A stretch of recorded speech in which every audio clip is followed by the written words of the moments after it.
just heard this incredible noise. Hyenas. Obviously there was something afoot.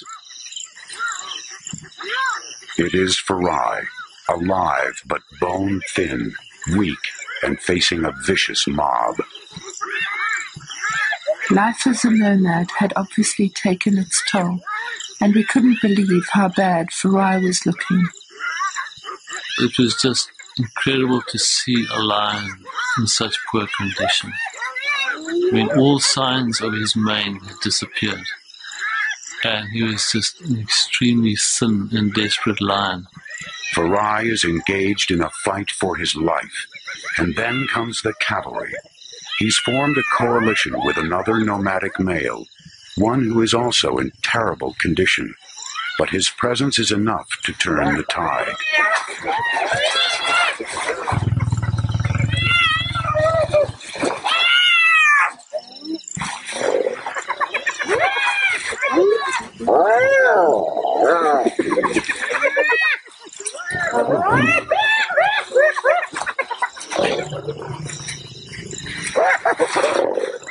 After a brief but desperate battle, the lions drive off the hyenas, and then exact a grisly revenge.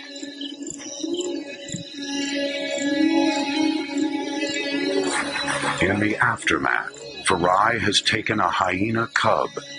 Hyenas are relatively slow breeders, and the death of a single cub can be an enormous loss.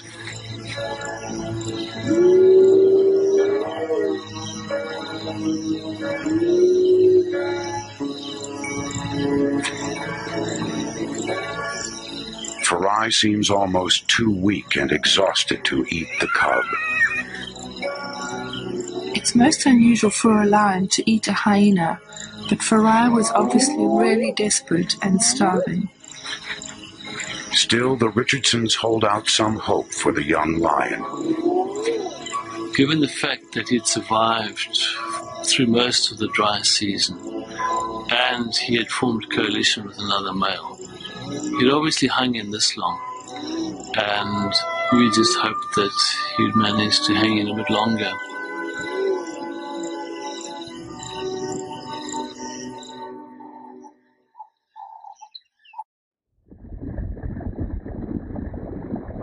There is thunder in the valley. Here, great herds of buffalo make their way through a parched African landscape, responding to the siren call of water. Sweet and clear, a spring rises out of an otherwise dry riverbed, a rare oasis. It is also a trap. To get there, the animals must descend into a valley of death.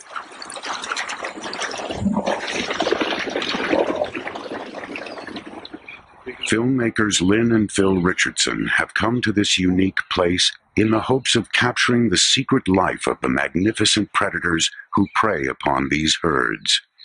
We went on an expedition in the Zambezi Valley, and during this trip we found this spring, which we realized would be perfect for lions. It's quite a big spring in an area which is very hot and very dry. So the large herds of buffalo, they have to go there to drink. The Zambezi Valley, broad and deep, carves its way through the ancient landscape of northern Zimbabwe. The spring lies 30 miles from the Zambezi River. The gorge around the spring is a dream landscape for predators, but it can be a nightmare for filmmaking. Thick scrub and countless gullies render vehicles useless. Making a film about lions on foot is something that hasn't been done before. We thought long and hard about walking with lions. At first, it was really scary, but after a while, it was extremely invigorating. But walking with lions means lugging camera equipment over difficult terrain, in heat that can reach 115 degrees. With trackers Vice and Chris, Lynn follows a fresh trail. This is fresh now. Fresh, what time? Yeah, this is 6 o'clock. Okay, this is the one we must stay on now, right? So, Okay, let's follow this one. The lions have gotten used to the filmmakers and usually ignore them, but today, for some reason, they are not welcome.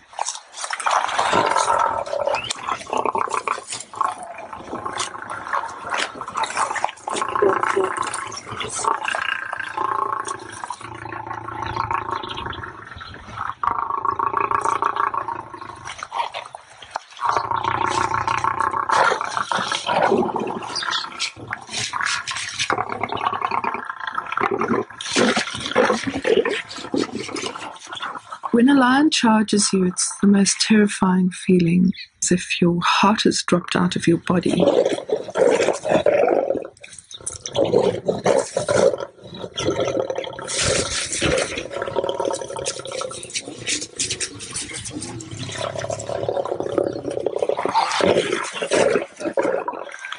At times I thought, well, this is it, and it's coming too close. What do I do? But thank goodness our trackers taught us not to move, and that was our saving grace. Sorry, Shumba. Very sorry. I think speaking to them very gently and quietly makes them relax. I'm certain of that. At first, Lynn assumes that they have stumbled upon sleeping lions. They're all sleeping here. That's a pity. We disturbed them. Now he's coming back. It's great. Okay, Shumba. But then the reason for the lion's aggression becomes clear. Vice is the first to realize what's wrong. the small one. That's why they are so. That's why they're so nervous, because they've got cubs in there. Yes. Right. It's their first glimpse of a cub they'll call Shumba, a cub who will become an important part of their lives over the next 4 years.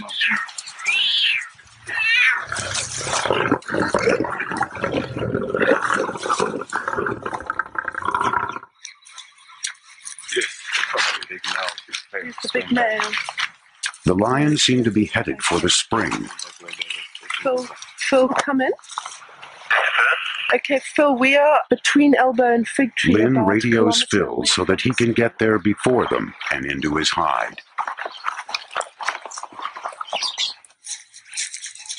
The cub belongs to a lioness dubbed Mrs. Hunter. Phil hurries to get into position. A zoologist as well as a filmmaker, he is eager to get a glimpse of the newest member of the pride.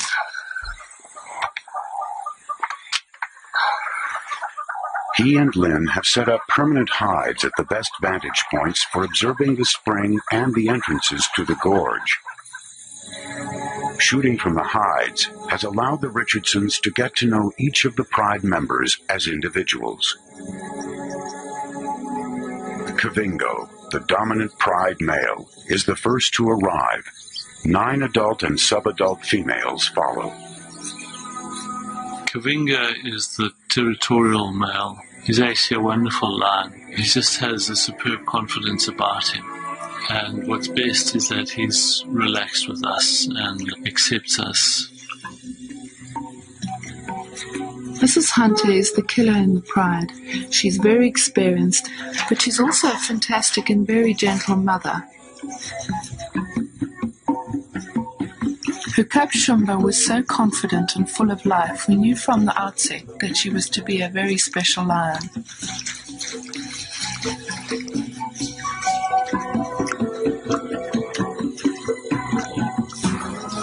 And then there's Farai, Shumba's 6-month-old cousin and the comedian of the pride. Farai is a lion cub without a care in the world. He thinks this whole place is just made for him, and all the lions are his playmates. He's just an indomitable little fella. Another lioness calls for her own cubs, just 2 weeks older than Shumba. Lionesses in a pride tend to synchronize their breeding and share child-rearing duties, even suckling each other's babies. But there's no time to tarry at the spring. It's been 3 days since the lions have eaten, and if the lionesses are to continue to produce milk, they must hunt. It's time to stash the cubs, and the lionesses have already picked out a perfect shelter, a tiny cave not far from the spring. While the cubs settle into their snug hideaway, the hungry adults head out. Farai, too young to hunt and too old to huddle in the cave, looks bereft at being left behind. At the height of the dry season, several herds of buffalo come to drink at the spring every day. The buffalo must be aware that lions haunt this place, but thirst leaves them no choice. The lions take up ambush positions at the entrances to the spring.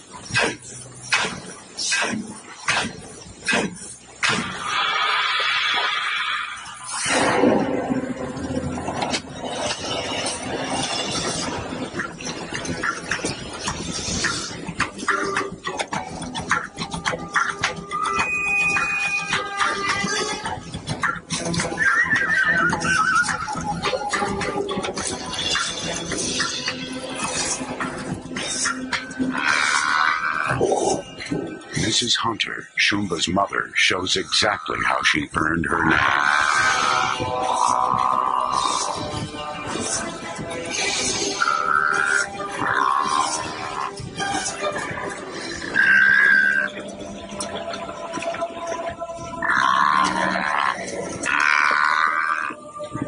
Deftly, she hangs on to the thrashing one-ton animal, keeping out of reach of sharp hooves and horns. Finally, the rest of the pride arrives. It will take the combined weight and strength of all the lions to finish the buffalo off.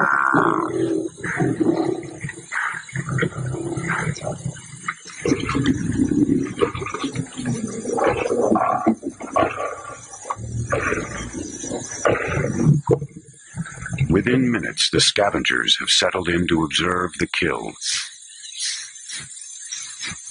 as have the filmmakers. They don't make a kill every day, and so when they do eat, they make the most of it.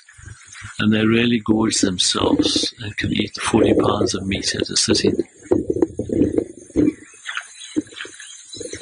Spotted hyenas join the vultures waiting for a place at the banquet. The lions are so full that their attempts to drive off the hyenas, their ancient enemies, are half-hearted at best.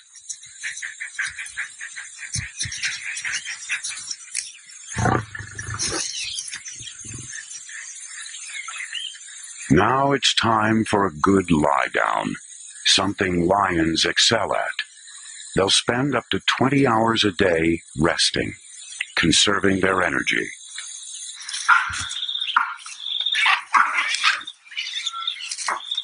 But for the Richardsons, there's no time to nap. Back at camp, they have to prepare for a long night of filming.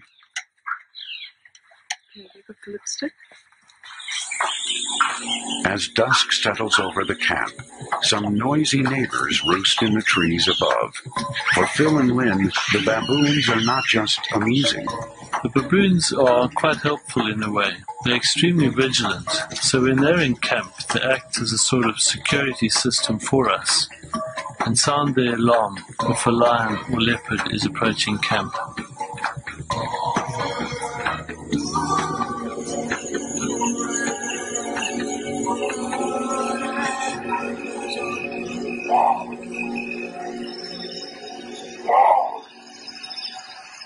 At nightfall, Phil and Lynn head for their hides. It took us a while to get used to walking in the bush at night.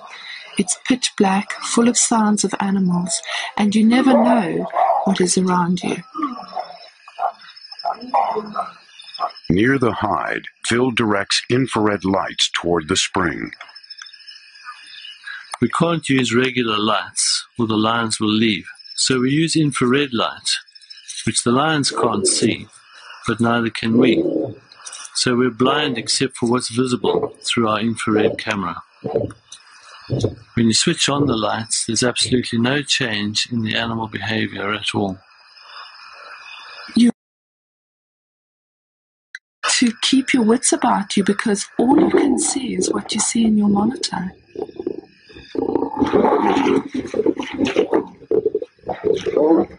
Tonight, the pride is feeding on yet another buffalo carcass.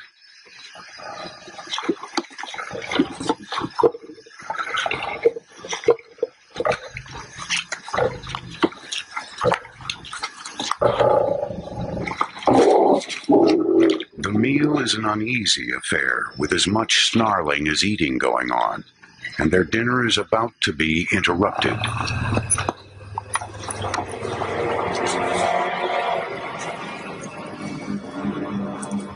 Elephants prefer to visit the spring by night, but they do not appreciate the company of lions.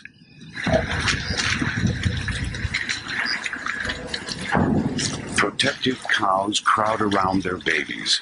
The giant adults have little to fear from lions, but the big cats are the main predators of young elephant calves, and an ancient antagonism exists between the two species.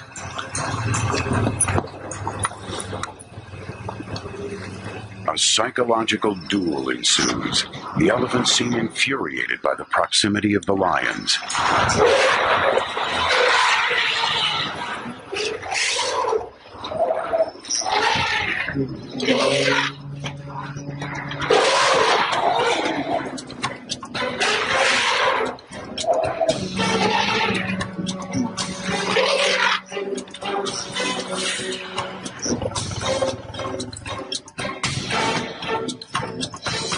Finally, the lions retreat. The elephants appear to treat the buffalo carcass with a mixture of curiosity and fear.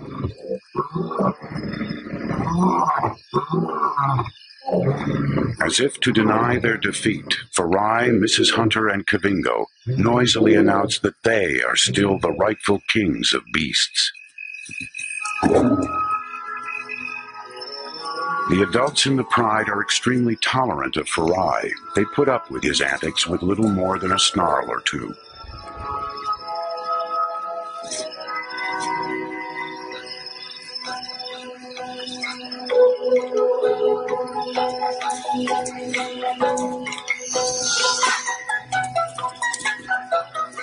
Now the ravenous cubs appear and suckle furiously. Even Farai, now old enough to be weaned, steals a suckle.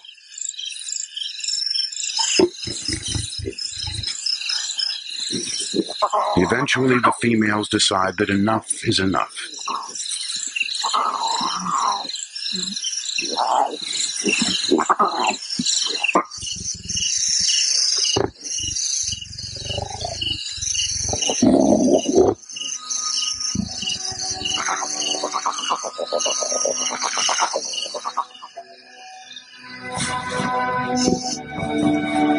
Now everyone is full and sleepy.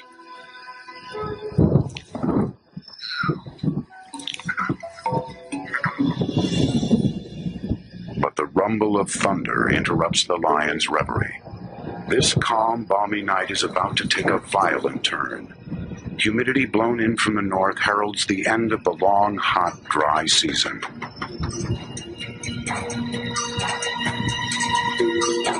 It's time to get Shumba and her cousins into the den.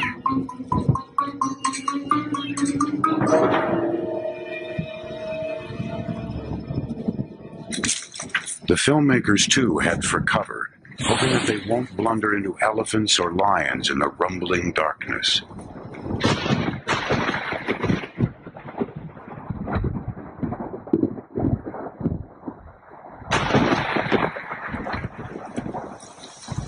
By morning, rain is falling steadily. The wet season is officially here.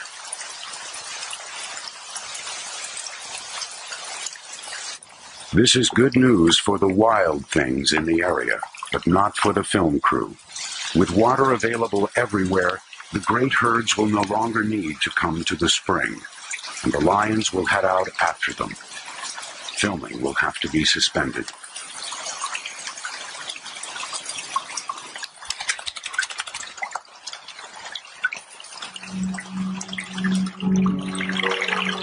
When the rains come at the end of the dry season, the place transforms immediately. One day you'll have hundreds of animals coming to the spring, and the next it'll be totally deserted. We just didn't realize for how long it would be deserted. When the weather came and we experienced the worst floods in living memory, our project was failing, and we had to face that, and there was nothing we could do. The Richardsons have little to film for almost a year and a half, aside from occasional sightings of the Pride. Having hung in, we managed to see the Pride from time to time. We caught glimpses of Farai and Shumba, and they all seemed to be flourishing.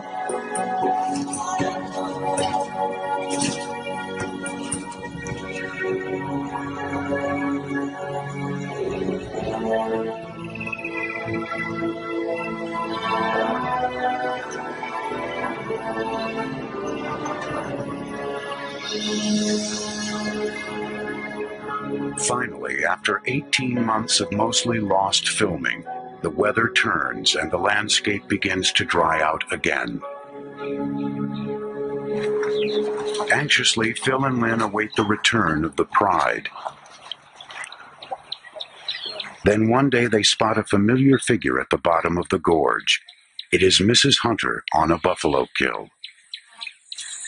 After so much time, the filmmakers have no idea if the lions will remember them, or if they'll be starting from scratch.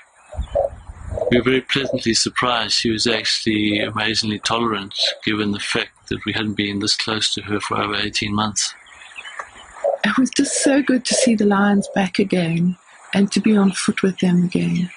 That feeling of being alive reawakened in us. You feel so at one with the lions and with what you're trying to achieve. It was really fantastic.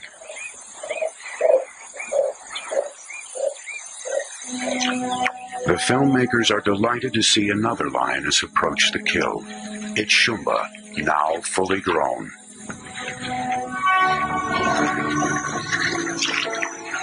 But the lions have already gorged and abandoned the carcass after a few more mouthfuls.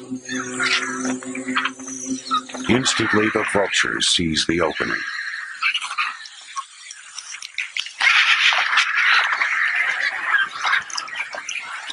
Shumba is not pleased, and with good reason.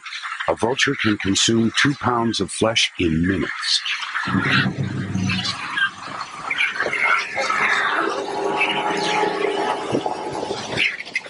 She rushes the scavengers, only to be frightened off by the flap of wings. Kavingo, the male, is beginning to show his age. He was still a big, powerful lion, but you could see that age was creeping up on him. So we were worried that his time as Lord of the Spring must be up. And there is trouble in the air.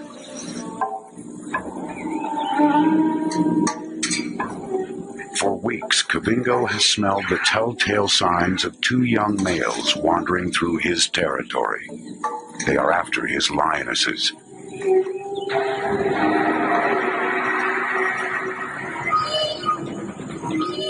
And today the nomads have decided to stake their claim.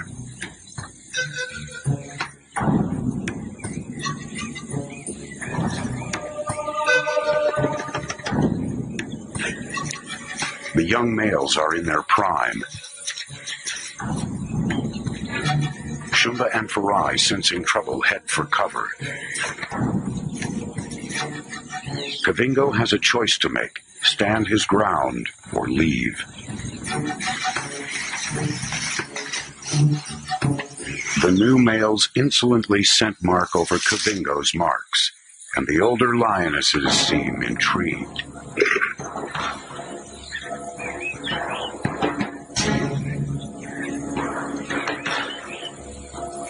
Like most young males, these 2 were expelled from their birth prides at about Farai's age, and have wandered after the herds ever since.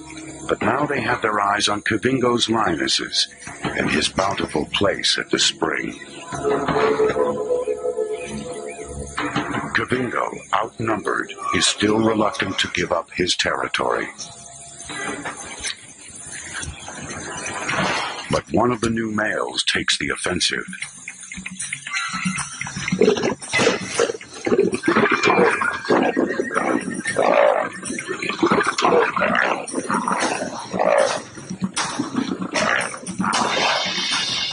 The battle is brief but decisive.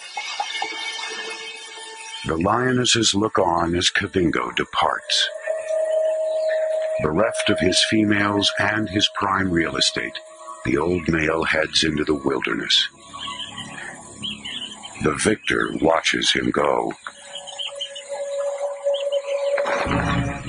We knew Kavingo couldn't last forever, but it was actually a very sad time for us. We knew him so well and we liked him.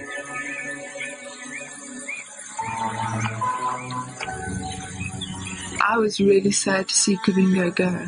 Not only because we knew we'd never see him again, but because we got so attached to him. He was a very composed lion and very patient with his cubs. It was really sad to see him leave.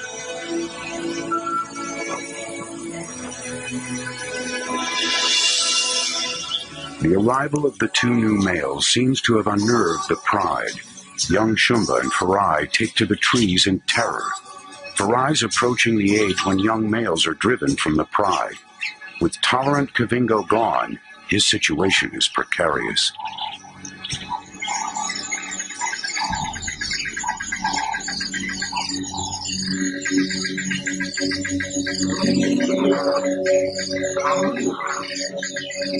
The filmmakers are unnerved as well.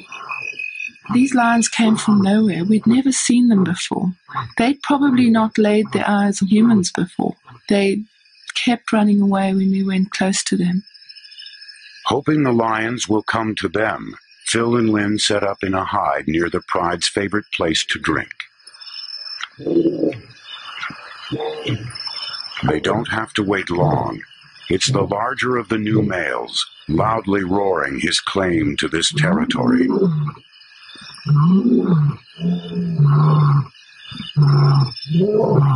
We had often videoed Kavingo at night, but now we had no idea how the two new males would react to us.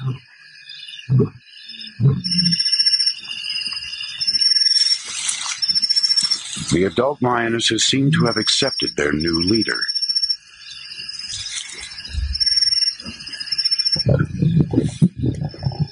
But the male has not accepted the presence of humans.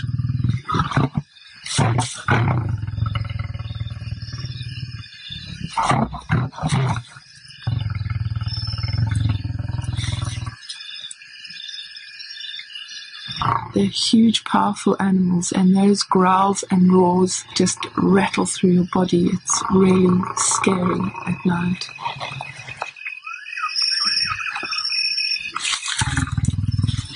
At night, they are just so completely in their own element, and you're so completely out of your element, and their respect for you diminishes to a very thin line. When the lions disappear from the monitor, Phil scans the landscape, worried the cats might be stalking them from behind. He resorts to a searchlight. To his relief, he sees the lions heading off into the night.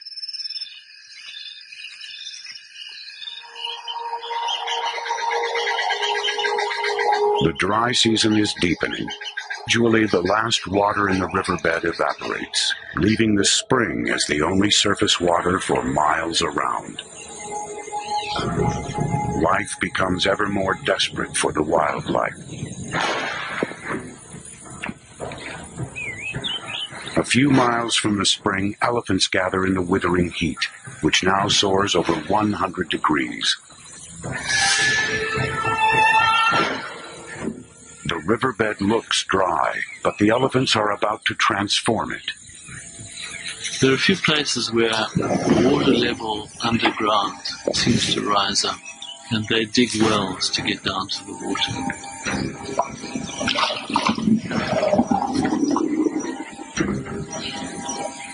It is a great opportunity for the filmmakers and a great risk. It's a lot more dangerous than working with lions on foot because the mothers are so protective over their babies.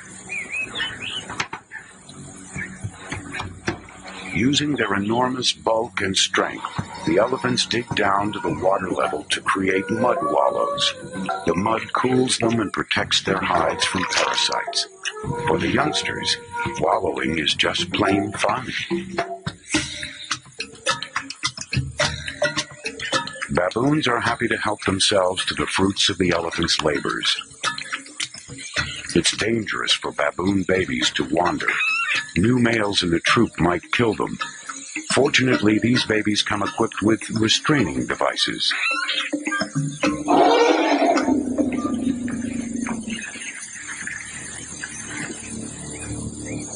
Phil notices that the wind is beginning to turn. Lynn heads for safety, but Phil stays behind to capture a few more close-ups. The elephants had been aware of me for quite a while, and so I was feeling quite confident. Then all of a sudden, she just got her bee in her bonnet and came for me. Phil takes cover, leaving the camera running.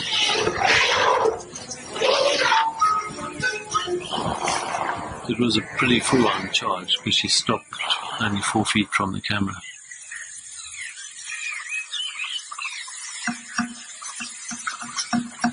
When the lion charges you, there's no question. You have to stand your ground. On the other hand, if the elephant is charging you, you definitely have to clear out of there.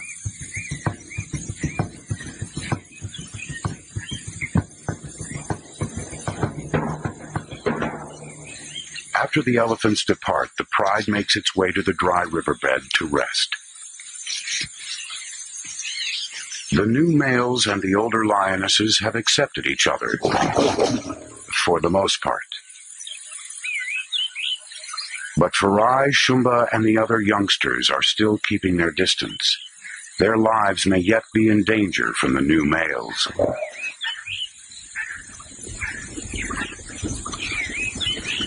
Shumba is the first to hear intriguing sounds from above the gorge. It's a large herd of buffalo, at least 200 strong.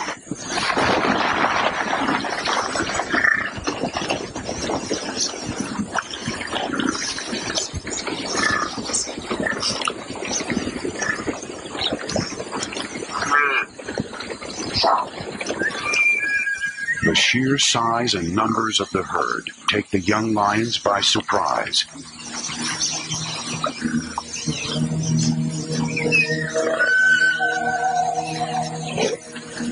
Shumba manages to spook one cow. Poor Farai manages to spook only himself, and the buffalo press their advantage.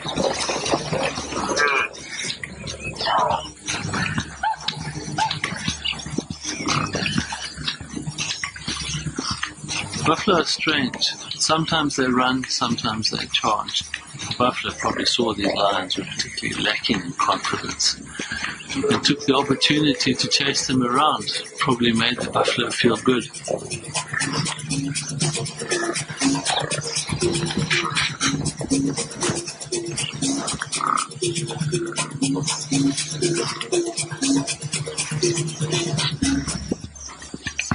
The young lions slink off in ignominious defeat. One of the new males is watching Farai closely. He's not likely to tolerate the young male much longer. Shumba seems oblivious to her cousin's predicament and sticks by him constantly.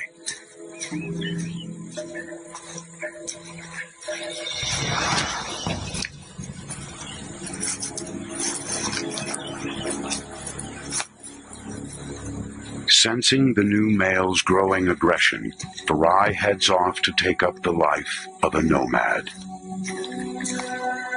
We'd really grown to like him a lot, and it was sad to see him being eased out by these two big guys, because we knew that what lay ahead of him was a pretty tough time.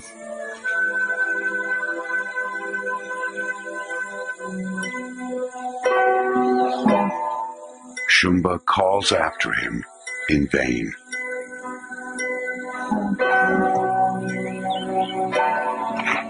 It is now the peak of another dry season. Waterholes across this parched land have vanished.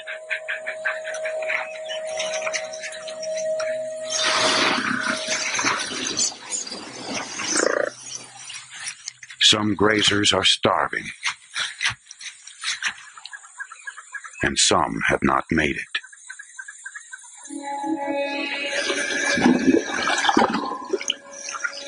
The dead elephant has left behind an orphan.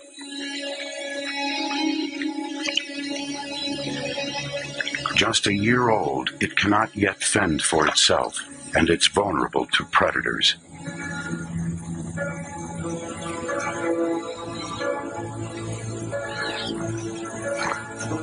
If it is not adopted, it has no chance.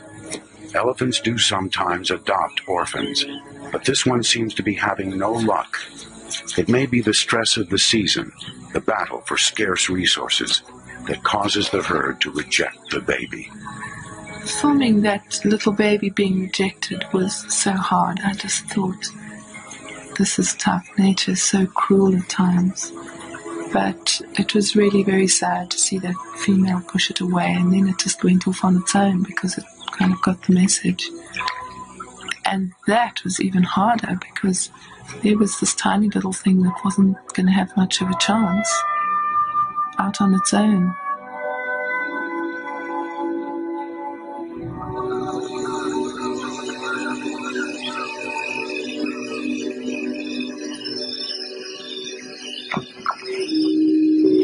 One night, the infrared light illuminates a group of elephants who have come to the spring and appear to be acting strangely. They seem both attracted and repelled by something.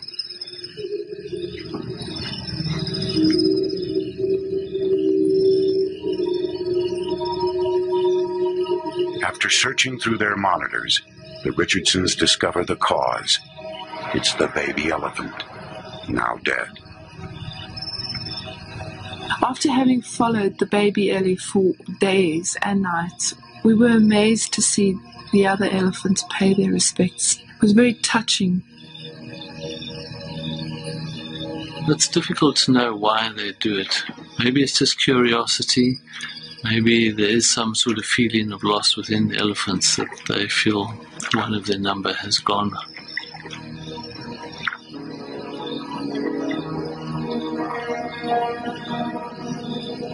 But there's no room for sentiment in nature. These are just the harsh realities of life at the spring.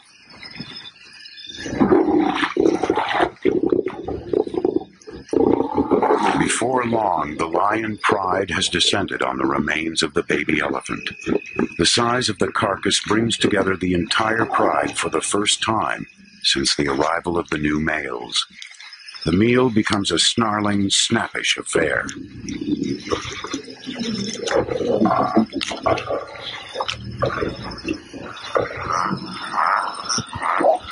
More elephants arrive and apparently object to the lions feeding on the baby elephant.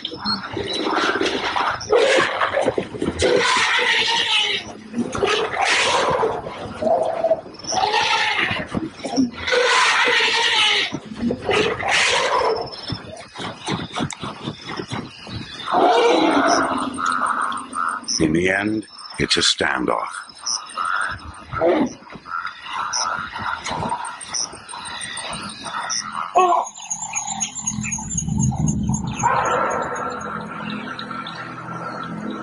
Another scorching morning dawns.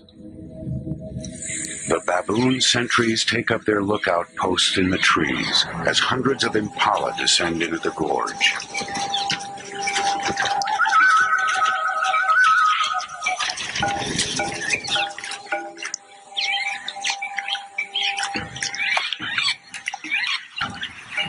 It is morning rush hour at the spring.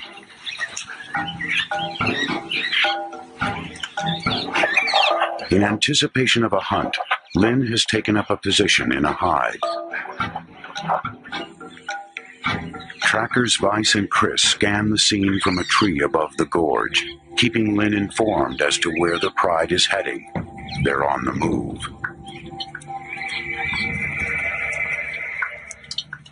Lynn is anxious to see if Shumba has gained confidence after her brush with the buffalo.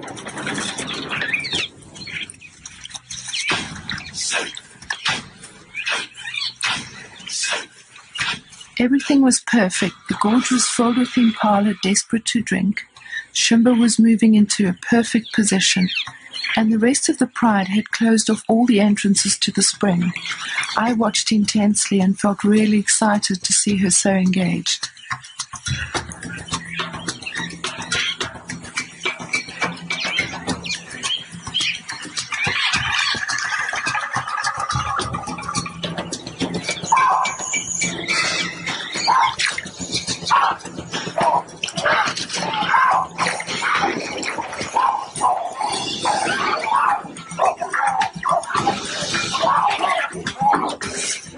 In her inexperience, Shumba seems unable to decide which antelope to charge and lopes after them indiscriminately.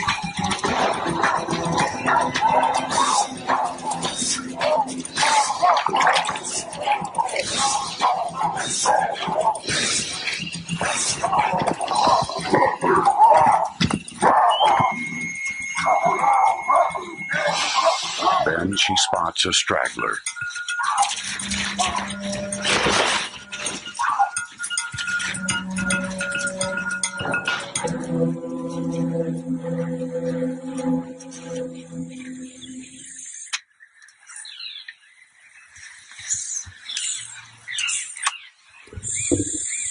I lost her in the vegetation, but we quickly moved to find she had made a kill.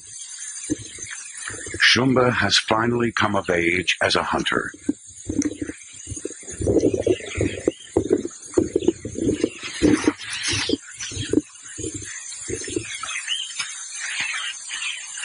She has apparently come of age in another way. She no longer avoids the males. In fact, she seems quite taken by them.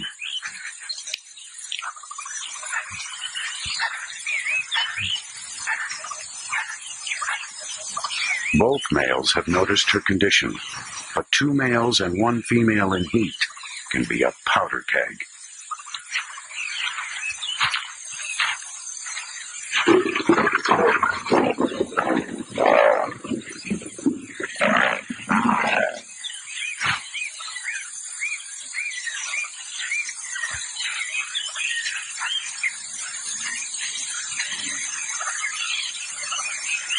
Having asserted his dominance over his companion, the darker-maned male will shadow Shumba closely, reveling in her chemical invitations.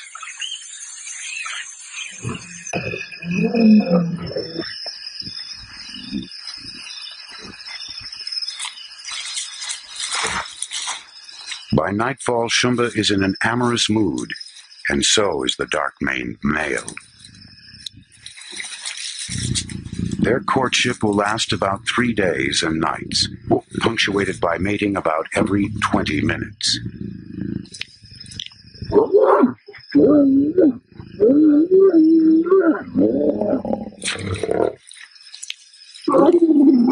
Afterward, the 2 roar in chorus.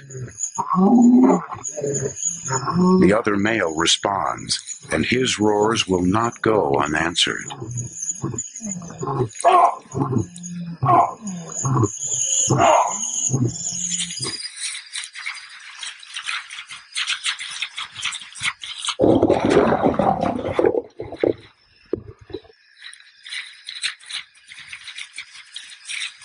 Having reprimanded his companion, the male returns to court Shumba once again.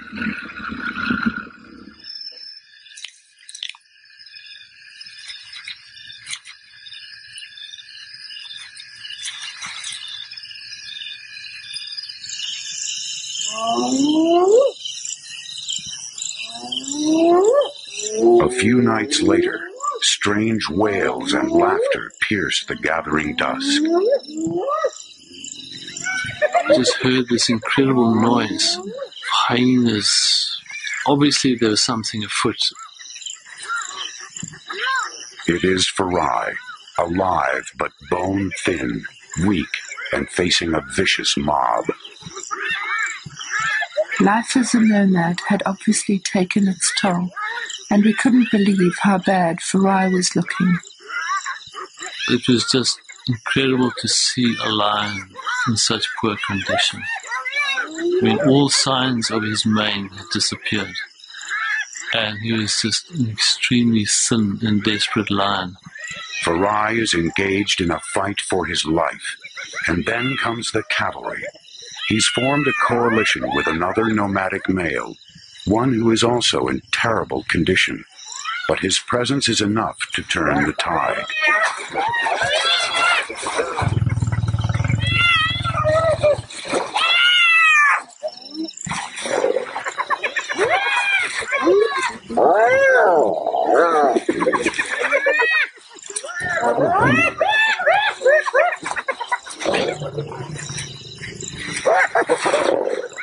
After a brief but desperate battle, the lions drive off the hyenas, and then exact a grisly revenge.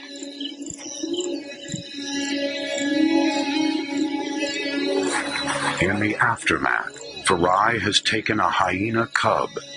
Hyenas are relatively slow breeders, and the death of a single cub can be an enormous loss.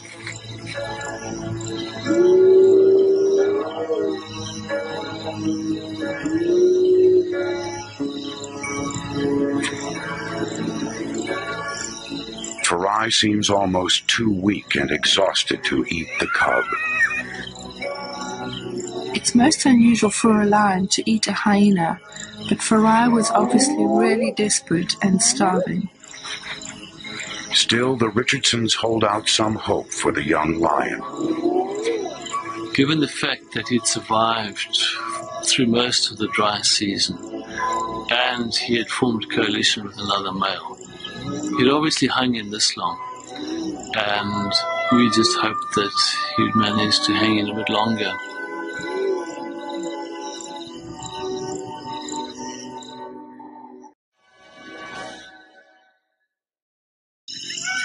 Just heard this incredible noise of hyenas.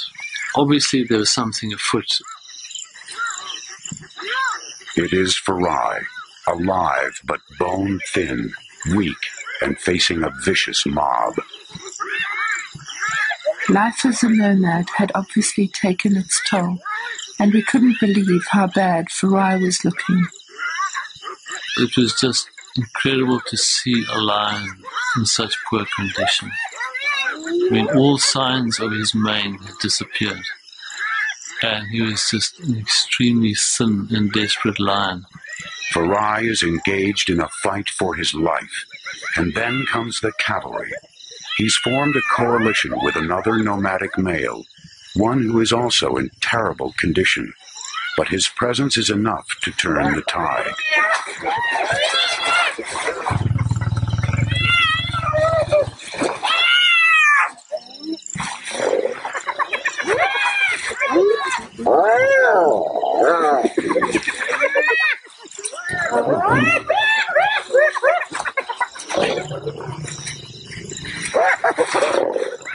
After a brief but desperate battle, the lions drive off the hyenas, and then exact a grisly revenge.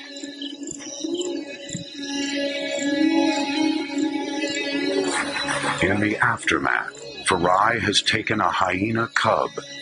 Hyenas are relatively slow breeders, and the death of a single cub can be an enormous loss.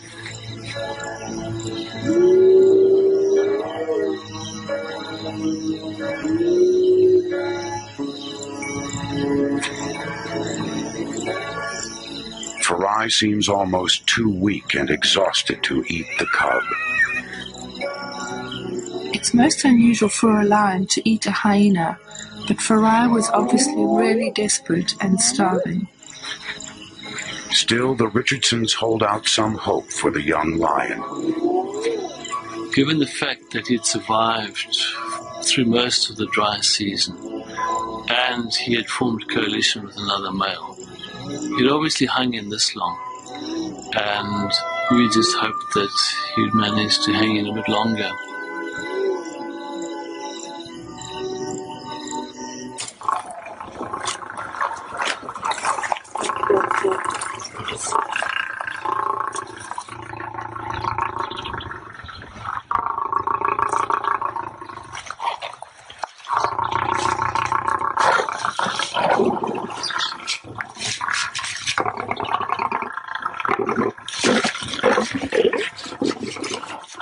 When a lion charges you, it's the most terrifying feeling, as if your heart has dropped out of your body.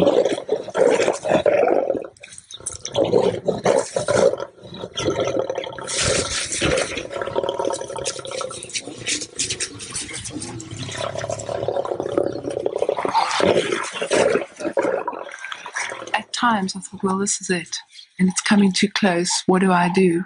But thank goodness our trackers taught us not to move, and that was our saving grace. Sorry, Shumba. Very sorry. I think speaking to them very gently and quietly makes them relax. I'm certain of that. At first, Lynn assumes that they have stumbled upon sleeping lions. They're all sleeping here. That's a pity. We disturbed him. Now he's coming back. It's great. Broad and deep, carves its way through the ancient landscape of northern Zimbabwe. The spring lies 30 miles from the Zambezi River. The gorge around the spring is a dream landscape for predators, but it can be a nightmare for filmmaking. Thick scrub and countless gullies render vehicles useless.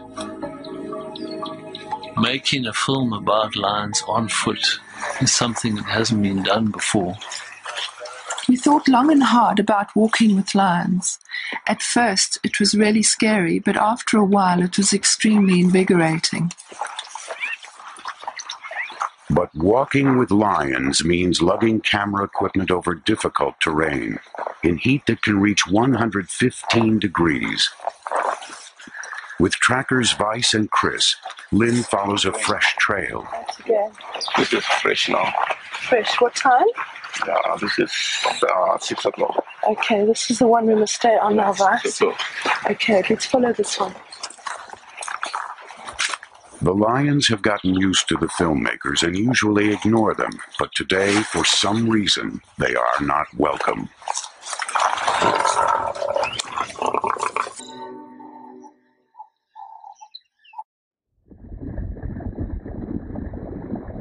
There is thunder in the valley.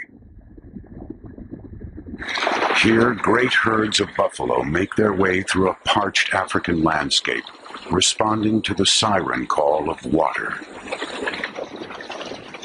Sweet and clear, a spring rises out of an otherwise dry riverbed, a rare oasis. It is also a trap.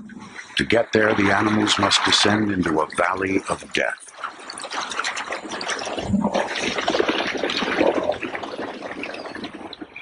Filmmakers Lynn and Phil Richardson have come to this unique place in the hopes of capturing the secret life of the magnificent predators who prey upon these herds. We went on an expedition in the Zambezi Valley, and during this trip we found this spring, which we realized would be perfect for lions. It's quite a big spring in an area which is very hot and very dry. So the large herds of buffalo, they have to go there to drink.